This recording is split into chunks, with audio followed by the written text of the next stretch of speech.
It's 26 degrees in the Twin Cities, but things are getting both hot and heavy in Major League Baseball, but not quite like you might be thinking. We have a lot of ground to cover, some of it Twins related, some of it opening day related, and some of it not great. This is Locked On Twins. You are Locked On Twins, your daily Minnesota Twins podcast. Part of the Locked On Podcast Network, your team every day.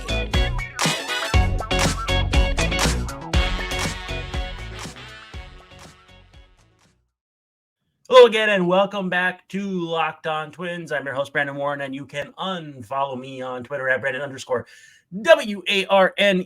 and joined by my wonderful sidekick, Mr. Dave Brown, at Answer Dave Brown on the tweets. What's up? Hi, Brandon. How you doing? I'm trying to place some bets on Shohei Ohtani's future right now. Yikes.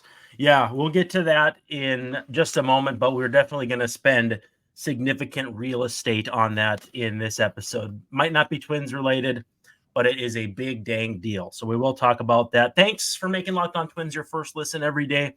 We're free and available wherever you get your podcasts and on YouTube. Hi, YouTube friends. And as part of the Locked On Podcast Network, your team every day. We love to hear from you in the comments. We love to hear from you in the reviews. We love to see you like, subscribe, thumbs up. As long as you're nice, we love to see you. If you're not nice, please try to be nice. But with that said, we're about to dive right in. Got a lot of ground to cover. Twins get absolutely smashed by the Tigers, 12-3. And that drops the Twins this spring to 8-15. I want to know, Dave, how much is that record taking up in your brain, real estate-wise? This is the first I've heard of the Twins record this spring. Actually, That's not true. One or two shows ago, you mentioned their record. They were like 1-9 on the road. And I said, well, they're not going to play in Fort Myers all season long. They're not going to play in Bradenton. They're not going to play in Lakeland. So every game's going to be on the road, technically, if you consider Fort Myers home, and that could be a problem. Well, maybe we should make them stay in Fort Myers then if they're going to be this bad. It doesn't take up any space in my brain. This is one of those, we've talked about spring training stats, that which ones might mean something, which ones don't. This is one that doesn't mean anything. I'm not worried about it one bit. Although the Tigers, they are a topic that we're going to discuss tonight. There are some reasons to maybe be a little concerned about some gains that they're making in the pitching department. Yeah, they kicked the living daylights out of the Twins. Let's talk about the Twins first. Louie Varland, not looking like Louie Varlander.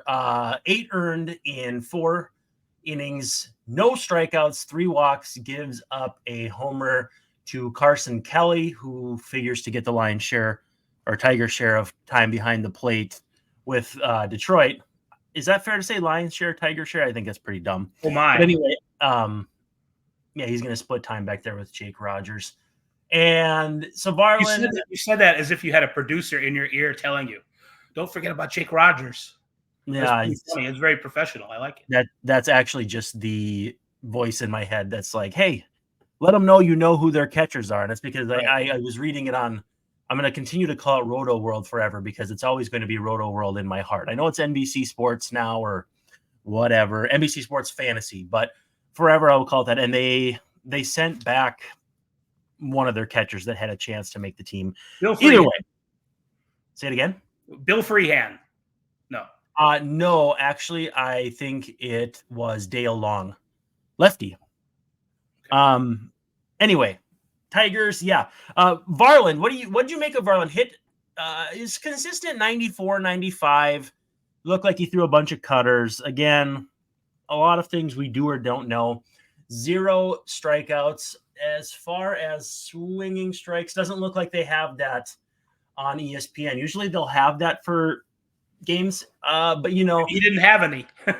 That's probably it. Yeah, StatCast is a little spotty for spring training, and so too is some of the secondary stats. They don't do post-game recaps of that sort of thing. That's why you got to watch the games, Brandon and Dave. What did you take away from Varlander today? Get it out of the way now. That's what I take away from you. You don't want to show anything to your hot pursuing rival in the AL Central. I don't know. I don't take too much away from it. It's not the news you want to hear when the Twins have recently put a bunch of pitchers not on the injured list. We don't have that yet, but the provisional injured list, and Alcala is coming out of the game and that kind of thing. And so that's not what you want to hear. You want to hear, we've got this covered with the pitchers that we have. We don't need any more pitchers getting hurt or whatever. There's no immediate indication that there was anything untoward about a loss of velocity or that kind of thing with Varland's performance today. So I'm just going to chalk it up to just missing his spots and the hitters warming up, and hopefully the Tigers have a false sense of security now that they've gotten to Louie Varland, and he'll get him next time when it counts. That's spring baseball, Susan, right? Jay Jackson, a bunch of Twins relievers probably getting some of their final-ish tune-ups. Jay Jackson with an inning and 2/3 clean innings. $1.17 ERA for him. Stephen Okert looking fairly good. Did give up a home run to Matt Vierling, another player who figures to play quite a bit for the Tigers. Maybe going back and forth at third base with former Twin and old friend Gio Urshela. Jeff Brigham had a really nice inning. He didn't give up a hit, but 3 strikeouts. And I did see there was I think it was pitching plus or stuff plus, one of those metrics that seems to be kind of gaining steam as we know more about it. He had some pretty nice numbers too. That's a guy who, when you and I kind of did our power ranking or our list, if I recall, Brigham was like 13th or 15th or something like that. Like, this is a guy who's pitched in the big leagues. There's a chance he could be a factor at some point, maybe not that far off. The way the Twins have needed their depth recently, that's true. And he does have experience. And I think he's probably going to start out at St. Paul. But if his stuff is good, I think the Twins have done, I've said this before, in the face of cutbacks from management, the Twins apparently have done a good job scouting as far as the talent goes of these pitchers, whether they're on major league contracts or they're non-roster invitees to spring training. This could be another one of those where, you dip into the St. Paul roster and you bring up a guy with major league experience who's got good stuff plus. So it's better than what we might have seen 10 years ago. So it's nice to have just in case. Better than what you might have seen 3 years ago when the Twins were going with Juan Minaya and Tyler Thornburg and, guys who Jarrell Cotton, guys who at times had potential, but, this was just kind of a grab bag of guys who had pitched in the big leagues a little bit here and there. You mentioned pitching woes as far as guys getting dinged up. Jorge Alcala takes a comebacker off the bat of Justin Malloy, records the out, then lasts 2 more pitches and leaves with what appears to be some kind of finger issue. Not worried too much about that. And also Max Kepler scratched. Not worried too much about that either. I think that was a pectoral. So, really hard to pinpoint when something like that comes up for a baseball player. But I would guess, like Buxton, who returned to the lineup today, precautionary, this close to the season, there's really no point in pushing guys unduly. And I think Gabriel Gonzalez got a couple 3 plate appearances, which I would have happened anyway, but it allowed them to, move some guys around and get a longer look at these guys. Well, with Wallner continuing to, I don't know if Wallner, I couldn't see if he did anything today, but with Wallner apparently still waiting to get untracked or on track, depending on. He didn't play today. No. You kind of want Kepler to be 5x5 there as we go into the season. You need that left-handed thunder in the lineup. So not anything terribly alarming with Max, but just something to keep an eye on just in case. And like we said before, the Twins do have some good depth as far as either guys who've been in the major leagues or prospects who are outfielders. So worst case scenario, they have some people standing by.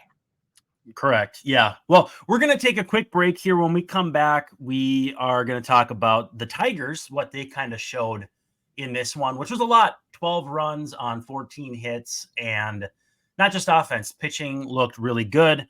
And then we'll spend a significant amount of time on the big controversy of the day, which, if you have been under a rock, you may not have heard, but it surrounds Shohei Ohtani, who just played in the season opener for the Dodgers. So we'll give some love to our friends at Amazon Fire TV and FanDuel, and then when we come back, we'll hit the ground running once more.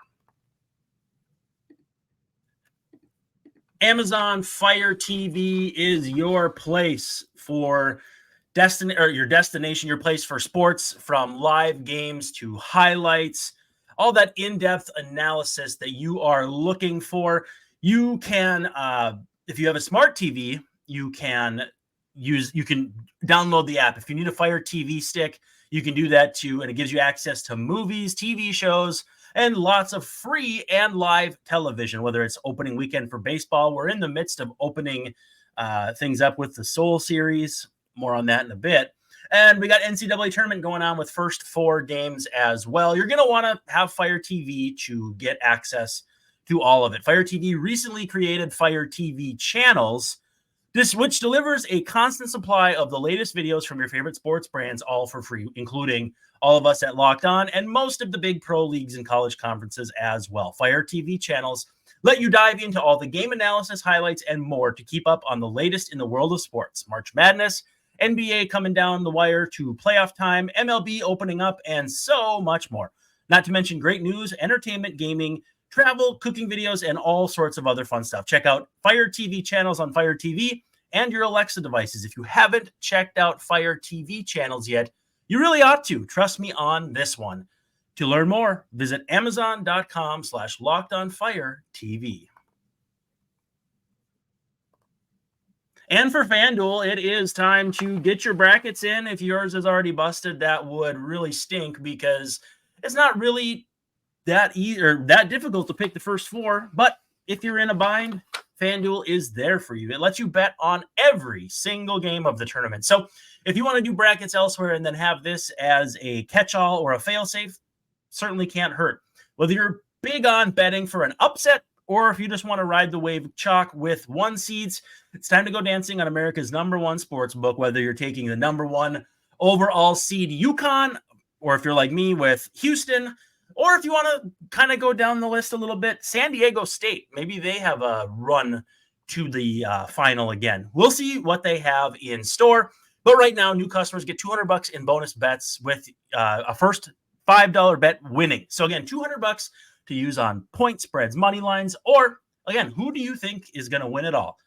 And if you want to do that, you just visit FanDuel.com/lockedon and bet on college hoops until they cut down the nets. And when they cut down the nets, it makes me think of cutting down the Brooklyn Nets, which just seems rude, just seems disrespectful. People do that a lot on the internet, though. I hear lots of dissing.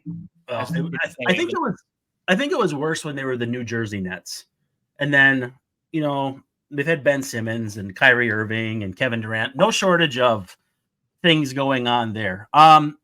You had messaged earlier in the day and said, keep an eye on Casey Mize, who is throwing the heck out of the ball. What did Ron Gardenhire used to say? He threw the fire out of the ball, I think, or threw the heck out of the baseball. It was that sort of thing, which, love Gardy. Great. Those are 2 different things, though, heck and fire. So I think he vacillated between the 2, so I can't say for sure. To each their own. Ball really came out of his hand was another one, which what else would it do? But nevertheless, Casey Mize, until it does. Yeah, right. Casey Mize with big velo, 97.7, I read, was his peak velocity. This is a guy who, did they take him #1 overall? Yes, they did. Okay, because they got him and Torkelson both 1 overall, right? 1-1? Yeah. The Tigers had some bad years. And they've had some bad luck drafting pitchers. And actually, I want to bring up, too, Asa Lacy for the Royals had Tommy John. He was taken in the top 5 a few years ago and has really, really hit some hard times. The Tigers have shown how difficult it is to make pitching a big focus of your rebuild. Mize has done very little in the big leagues. Matt Manning, same is true. Tariq Skubal is great, fabulous. If all things come together for him, I would say there's a respectable chance he's the best starter in the AL Central. Would you agree with that? Yeah, with Dylan Cease gone. I mean, Yeah. it's possible. Lopez, Pablo still to me, and there's Shane Bieber. I don't like Shane Bieber's elbow. I think Cole Ragans is sneaking up that list for me. True, but these are all speculation. Lopez has done it, so I think guys who I'd still put them behind Pablo. But it does. The pitchers are possibly starting to add up for the Tigers in a good way. For Mize, I don't remember Mize throwing 97 before he got hurt. I mean, that's like college velocity. Ever since he got to the Tigers, he was more toward the middle 90s, if that, and lots of bad injury luck. And so the way he's throwing, Skubal has been on a heater, if you will, since the middle of last year. And a couple days ago, Jack Flaherty hitting 97 and change a few years ago with the Cardinals. That didn't, he didn't really come to fruition last year when the Orioles made their deadline move for a pitcher. Yeah, I kept thinking he was still on the Orioles for some reason. Maybe that was wishful thinking. No, yeah, really. So if Jack Flaherty is the best version of himself and Casey Mize is ready to become Casey Mize as they had hoped, and Tariq Skubal is for real, over 32 starts like he was in the second half last year. Yeah. That's a very formidable, and perhaps the envy of many teams in the AL Central. That's a very good foundation to build on. Well, and Ken fourth, and I like Reese Olson. There's absolutely, yeah. And Maeda is Maeda. He's going to be solid, and I like Reese Olson too, especially as a fifth starter. You don't have to rely on too much there. That's a pretty good rotation if it all works out. I still say there's lots to be seen, but with the Twins' recent erosion of depth, let's call it, and the Tigers making a push here, and sometimes they are the pick du jour in the AL Central. It's just kind of giving me pause about my thoughts on the Twins winning this thing by at least 10 games. So I'm still standing by that, but I see a path for the Tigers, whereas before it was too cluttered, didn't see one. Now I see a possibility that they could definitely contend for this thing in the AL Central, and that's not what we want to hear. We want a big 12-game difference between the Twins and everyone else.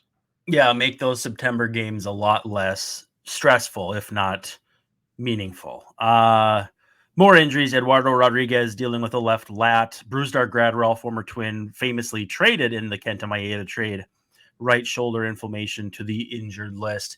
Tom Fremming, great friend of the show, said that based on his look at roster resource, this was now on Tuesday, said he thinks there are 129 pitchers listed on the injury report. Jason Martinez, who's in charge of roster resource, comes back with, as of now, there are combined 106 pitchers on the projected IL or 60-day IL. There were 122 in 2023 and 96 in 2022. So he's thinking that it'll be about the same, but even still, maybe it's just me, but I always feel like there's an unsettling number of pitcher injuries each year, and maybe we've normalized an unsettling number. If you can look at that 3-year span and say the average is 106 or whatever it is, that's still an unsettling number. That's still 3 or 4 per team. Right. And it's I can sort of hear Falvey's voice talking about, you can never have enough pitching depth. It's a cliche, but and we need it. It's just one of those things where we have accepted to a certain degree that it's inevitable that any one of these guys, multiple of them, could get hurt at any time for any length of time. And it probably should be something that MLB is working to reverse, a trend that they should be working to reverse. But it seems like they're really just more interested in finding the next guy, which maybe that turns out to be the smart way to do business anyway. But it seems to me that there's some kind of investigating, snooping that could be done to see, exactly why. Is it just guys are trying to throw too hard? Is it that simple? There hasn't been a lot of evidence correlating breaking balls Right. to injuries, but for a few years people said, well, don't throw a split finger fastball because of, and it turned out that there wasn't a lot of evidence there. Maybe don't throw the slider so much, and they can't really put it together. The thing that seems to be the issue is everybody just trying to throw the PISS out of the ball as many times as they can, and it's just a bit much on the elbow and the arm. So I don't know if it's that simple. I don't know if that, even recognizing that as the problem, does that reverse it? No. I don't see it.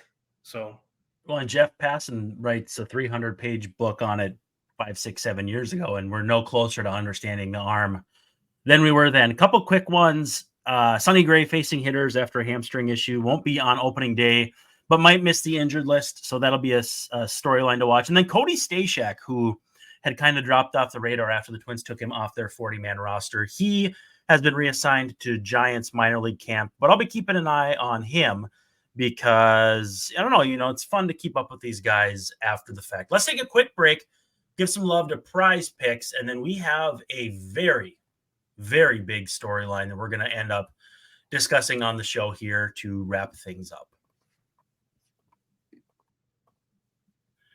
PrizePicks is America's largest daily fantasy sports platform. It's the easiest and most exciting way to play daily fantasy sports because it's just you and the numbers instead of battling thousands of other players who are gaming the system possibly or putting out 80 lineups in a 100 lineup contest. You pick more than or less than on 2 to 6 player stat projections and watch your winnings roll in, regardless of if you want to do demon picks or goblin picks. What are those? I'm glad you asked. Demon picks are marked in red, and they're a bit scarier, but they get your heartbeat going because you can win big money, as in 100 times your money. So if you put down $10, you are raking in the cash at a rate of $1,000. But if you're more cautious like me and Dave, or Dave and me, because he's not mean, you can always choose a goblin pick marked green because it keeps you in the green and allows you to land consistent victories. The payout's less than a demon pick, but your chances of keeping your winning streak going are much higher. So if you're into the NBA, you can pick more than or less than on everything from 3-pointers to turnovers committed. And for spring training baseball, you can pick more than or less than on pitcher strikeouts and first inning runs. We even have some regular season baseball going on right now. And again, we'll get to that in just a second. But download the app today, enter code LOCKEDONMLB for a first deposit match up to $100. Again, that's code LOCKEDONMLB. It's all one word. It's all lowercase, and you can get that first deposit match up to $100. Join PrizePicks today. Pick more, pick less. It's that easy. All right, Dave, we are coming down the home stretch, and if you have been awake at any point in the last 6 hours, you know that there is some sticky stuff going around Dodgers star Shohei Ohtani and his interpreter, who has since been summarily dismissed by the Dodgers. But lots going on here. Dodgers in town with the Padres in the Seoul series. What's your initial read on this? Because it stinks, and there is no way this ends well for anybody. Yeah, I think my initial read is it's a real bummer. I'm a Ohtani fan, and I've enjoyed him coming to the league, and I liked his interpreter Ippei Mitsuhara was seemed like a fun enough guy, and I think at the very least, he's embroiled Ohtani and MLB in a big gambling scandal. At the very least, Ohtani appears to be guilty of knowing that Ippei has been making bets with an illegal bookmaker, and not necessarily on baseball, as the ESPN story reports, but on other sports. And to a certain extent, covering those bets and those debts, paying back millions of dollars, $4.5 million at the very least at this time, and guilty of not telling MLB about it. It's not against the rules for players to bet, but it is against the rules for them to engage with illegal bookmakers, and it's an illegal bookmaker in addition to other legal means that this gambling debt was built up. And it is not something where it's $4.5 million as we know it right now. To me, that sort of signals that it isn't necessarily Ohtani who's really making these bets. I think that's a natural way to go, a natural conclusion to make, because Ippei is Ohtani's spokesman in the United States, and he literally doesn't say anything or do anything in the public eye without Ippei, and so it isn't far fetched to think that Ohtani would be involved in something like this directly. But to me, $4.5 million just isn't enough money for it to be. That sounds more like somebody else doing the betting than Ohtani. That's not a Bruno Mars situation. That's not a Michael Jordan situation. People who are hyper competitive like Ohtani. Yep. There's lots of stories and linkage for them to be really hardcore gamblers.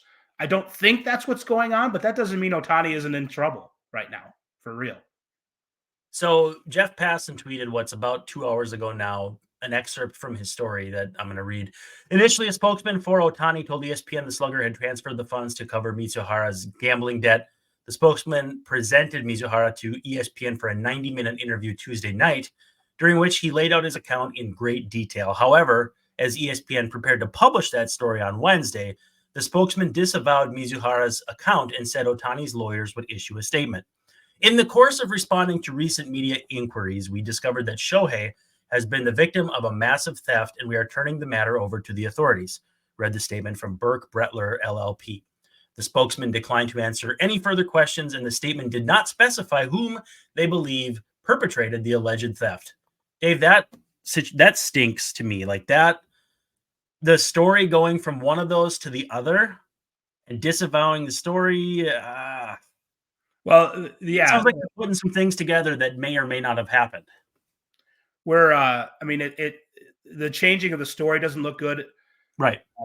One possible explanation is that, like I said, Ohtani can be in trouble with the league for knowing about Ippei's gambling issue with an illegal bookmaker, and covering the bets and getting involved in that sense, and not informing MLB immediately. Yasiel Puig was mentioned in this story as being caught up in the investigation of this bookmaker who's under investigation by authorities in California, where sports betting is illegal. Yeah, still, and he's involved in that end, and possibly that's one of the reasons why he hasn't gotten back in the league. I think because of his association with charges related to that. So at the very least, Ohtani is dealing with something like that. And at the worst, it's something more along the lines of Pete Rose or somebody else along those lines. It's not good, no matter how you look at it, for him right now. It's at the very least bad PR, and it's a terrible look, and it's a shame. To what extent, let's say his involvement is minimized, but you find out that those bets were on Major League Baseball. How much of a pivot point is that for you? Well, I mean, that's they sort of try to answer that question in the story. They say, Ippei has come out and said, well, I know betting on baseball is wrong. We get that speech every year in spring training, and they do, the players, even as we've pivoted toward being involved in gambling legally for the public. Baseball players are still told, don't bet on baseball like Pete Rose did. So there's no indication, that Ippei or any of these bets had anything to do with baseball. But I mean, that takes it to an entirely different level. Well, we're pretty early in the investigation too. That's true. I mean, and it seems like MLB, according to the ESPN story, didn't know anything about this until ESPN started poking around and asking questions. So like in the past few days is when they found out about it. I don't know how much I believe that, but right. Certainly, their investigation hasn't even really started yet. The MLB's investigation, I mean. So it's that's all speculation, but Ohtani, a guy who has kind of presented himself as a private person, and don't dig into when I'm filing for free agency and trying to fly to Toronto and all that stuff. So there's been some privacy and some shade as far as what's Ohtani really doing, and so people have kind of stayed away from it. Well, now here's the other half of that. Now there's no hiding from anything anymore. People are going to dig, and if Ohtani did do these terrible things that are possible, people are going to find out about it. Baseball is going to find out about it, and he's going to be in super huge trouble. Quickly before we go, to what extent do you feel like MLB is culpable for how much they've allowed betting to become part of the culture? Now, culture at large, culture around the game, not necessarily within the game, although that could blow everything open too. I don't think we have enough time to go into that. There's we're at the end of our allotment here. That's like an entire show. I mean, certainly they have some kind of culpability, because it's they went from not wanting to have anything to do with gambling ever. No, absolutely not, to, yeah, come on in. They definitely kind of want to have it both ways. And it's not surprising that somebody close to a ball player has gotten, that's the bad part. People close to the ball players, coaches, managers, umpires, whatever, the guys who aren't making millions and millions of dollars could fall prey to things in this world because it's more accessible than it used to be. Well, Dave, I'll be eager to see how it progresses. We'll cover that in as much detail as is necessary. But that's a wrap for this edition of Locked On Twins. For Dave Brown, and this is me, Brandon Warren, signing off, saying thank you so much for hanging out with us on Locked On Twins, and we'll see you tomorrow night.